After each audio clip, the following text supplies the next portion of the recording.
What's up everyone? Welcome back to the channel. Before we dive in, make sure you hit that subscribe button, smash the like, and share this video with your friends because what we're about to unpack today is nothing short of critical for the future of South Africa.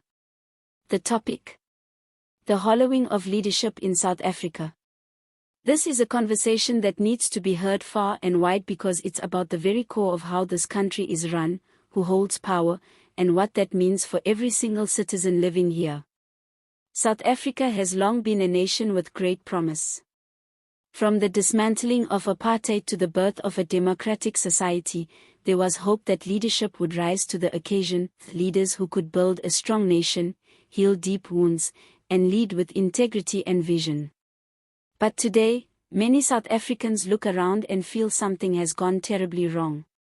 The leadership that was supposed to steer this country forward seems hollow, lacking substance, plagued by corruption, self-interest, and incompetence.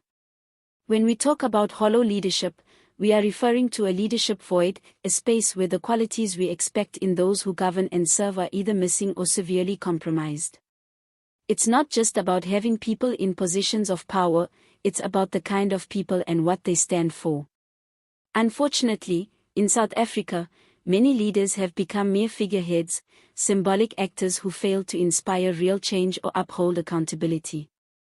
One cannot ignore the impact of decades of corruption scandals, political infighting, and leadership crises that have shaken the very foundations of the country's institutions.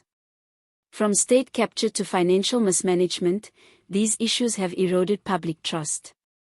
Citizens watch helplessly as those meant to protect and uplift the nation instead enrich themselves or their cronies, leaving ordinary South Africans to bear the brunt of the fallout: unemployment, poverty, failing public services, and rising inequality. Take, for instance, the ANC, the party that led South Africa out of apartheid and into democracy. Over the years, it has transformed from a liberation movement to a political machine riddled with factionalism and controversy. Many voters who once believed in its mission now feel betrayed. Instead of championing the people, leadership battles have dominated headlines, sidelining urgent national issues. This has created a vacuum where strong, principled leadership is needed but nowhere to be found. This hollowing is not confined to one party or one level of government. Municipalities across the country are crumbling, with mayors and councillors more interested in lining pockets than improving local communities.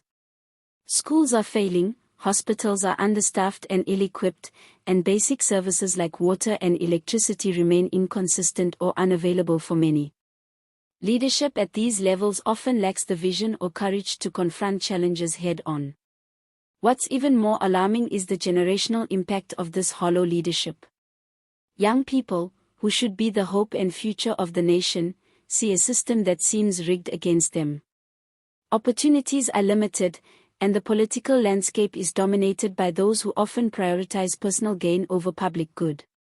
This disconnect breeds apathy, mistrust, and sometimes outright anger toward the political establishment.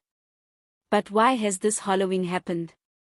One reason is the erosion of accountability mechanisms. When leaders act without fear of consequences, corruption and incompetence thrive. Institutions meant to check abuses of power, like the judiciary, watchdog agencies, and the media, have faced significant pressure and interference. This makes it harder for whistleblowers or concerned citizens to hold leadership accountable. Another factor is the politicization of state institutions, where loyalty to party or faction trumps merit and public service. When appointments are made based on who you know rather than what you can do, leadership quality inevitably suffers. This creates a culture where the system serves insiders while leaving the public disenfranchised. What's painful is that the hollowing of leadership also affects South Africa's reputation on the global stage. Investors and international partners are wary when governance is weak and corruption scandals dominate the news. This undermines economic growth prospects and makes it even more difficult to address social challenges. Despite all this, there is still hope. The hollowing of leadership doesn't have to be permanent. South Africans have shown resilience and courage time and again. Civil society organizations, activists, journalists, and ordinary citizens are pushing back, demanding better from their leaders. There is a growing movement for transparency, accountability, and genuine leadership that puts the people first. The key to reversing this hollowing lies in reclaiming leadership with integrity, vision, and a deep sense of responsibility. It means leaders who understand that power is not for personal enrichment but for service. It requires strengthening institutions so they can act independently and decisively. It means empowering the youth, fostering new voices, and nurturing leadership qualities that inspire and unite rather than divide. South Africa's journey is far from over. The hollowing of leadership is a serious challenge, but it is also a call to action for all of us. Whether you're a voter, an activist, or someone simply concerned about the future, it's time to hold leaders accountable, demand better, and push for a new era of leadership that truly reflects the hopes and dreams of this nation. So, as we watch the political drama unfold and witness the challenges facing this beautiful country, remember, leadership isn't just about titles or positions. It's about character, courage, and commitment to the people. The hollowing can be filled, but only if South Africans rise up, stay informed, and refuse to accept anything less than true leadership. Thanks for tuning in. Don't forget to subscribe, hit the notification bell, and share this video widely. Let's keep this important conversation going. Until next time, stay sharp and stay hopeful.